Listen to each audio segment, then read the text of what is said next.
नीतीश कुमार की party JDU इस बार दोगुनी ताकत के साथ उभरी है। 43 से 85 विधानसभा सीटें, लेकिन गृह मंत्रालय चला गया भारतीय जनता पार्टी के हिस्से में।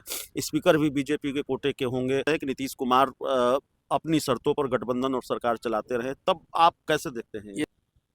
इस काम को भवन निर्माण मंत्री जी देखते हैं, उनसे बात कर लीजिएगा, सारी स्थिति स्पष्ट हो जाएगी। इंतजार करिए, इंतजार की घड़ी खत्म होगी, आपको शुभ समाचार मिलेगा। सर, खत्म होगी या खत्म होने वाली है?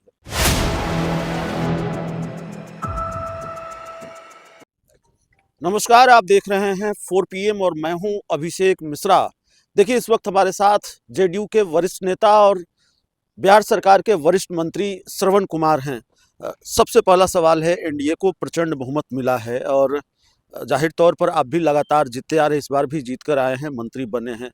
लगता है कि ये जो जनादेश है वो कांटों का ताज भी है, चुनौतीपूर्ण भी है, और इस बार लोगों के भरोसे पर खरा उतरने की और चुनौती होगी। इस बार लोगों ने ज़्यादा भरोसा जताया है, जेडीयू दोगुनी सीटें जीत कर आई है तकरीबन। इससे पहले भी हम लोग ज़्यादा सीट जीते हैं, और जो भी चुनौती है 2005 से पहले की जो चुनौती थी, उससे बड़ी चुनौती अब नहीं है। बिहारी कहलाना अपमान का विषय था, आज स्वाभिमान का विषय बना है। हर बिहारी गर्व के साथ आज बिहार में सीना तान के चलता है, बिहार से बाहर भी सीना तान के चलता है।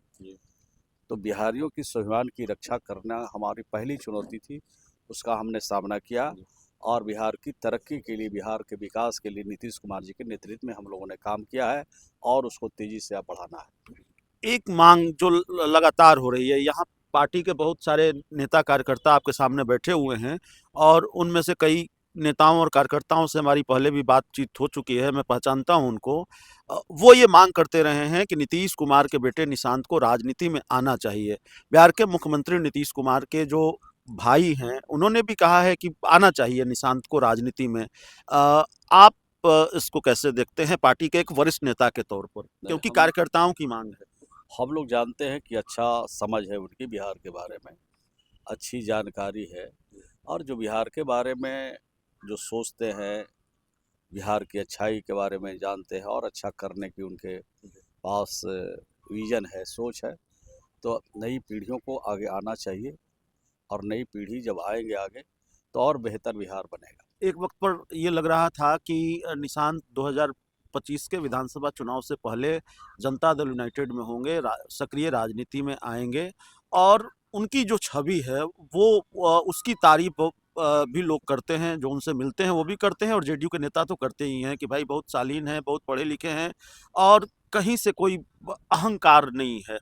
तो सवाल है कि कहाँ अड़चन है? नीतीश कुमार ही बड़ी अड़चन है, वही नहीं चाहते राजनीति में? इंतजार करिए, इंतजार की घड़ी खत्म होगी, आपको शुभ समाचार मिलेगा। सर, खत्म होगी या खत्म होने वाली है? खत्म होगी।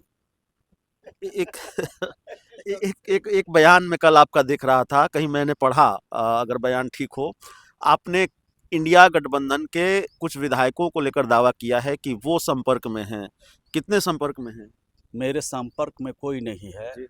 अगर कहीं से आपको खबर मिली है तो भ्रामक है। मैंने ये कहा था जी। कि अगर बिहार की विकास चाहते हैं, जी। तरक्की चाहते हैं, जी।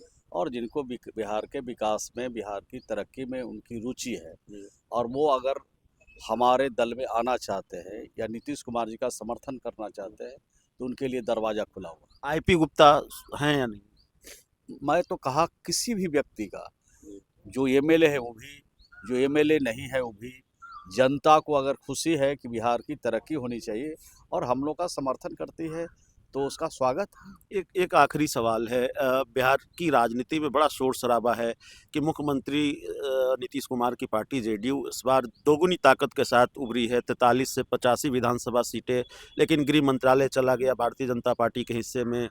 स्पीकर भी बीजेपी के कोटे के होंगे। इन सारी चर्चाओं को जब आप देखते हैं एक वरिष्ठ नेता के तौर पर, क्योंकि कई दशक की राजनीति का अनुभव है आपको, और लोग ये चर्चा भी कर रहे हैं कि नीतीश कुमार अपनी शर्तों पर गठबंधन और सरकार चलाते रहे, तब आप कैसे देखते हैं? ये सारा चीज मंत्रिमंडल का विस्तार, मंत्रिमंडल में कौन मंत्री शामिल होंगे, मंत्रिमंडल में कौन विभाग किसको मिलेगा, ये सारा चीज मुख्यमंत्री जी तय करते हैं। और मुख्यमंत्री जी ने तय किया है, उसको हम लोग चुनौती नहीं दे सकते हैं। मुख्यमंत्री जी के जो निर्णय है उनका स्वागत करते हैं। जी। चलिए, एक आखिरी सवाल था और हमारे साथ बंगले को लेकर विवाद है सर। आखिरी माफ़ कीजिएगा, राबड़ी देवी का बंगला खाली कराने का नोटिस उनको मिला है, उसको लेकर बड़ा विवाद है, बड़ा बवाल है। इस काम को भवन निर्माण मंत्री जी देखते हैं, जी। उनसे बात कर लीजिएगा, सारी स्थिति स्पष्ट हो जाएगी। तो चलिए, हमारे साथ जेडीयू के वरिष्ठ नेता और सरकार के वरिष्ठ मंत्री भी हैं। लगातार जीत कर आते हैं, मुख्यमंत्री नीतीश कुमार के गृह जिले से आते हैं और इस बार भी जीत कर आए हैं, मंत्री बने हैं। और जो सवाल मौजूद थे बिहार की राजनीति को लेकर, एनडीए को लेकर, उन सवालों के जवाब तलाशने की कोशिश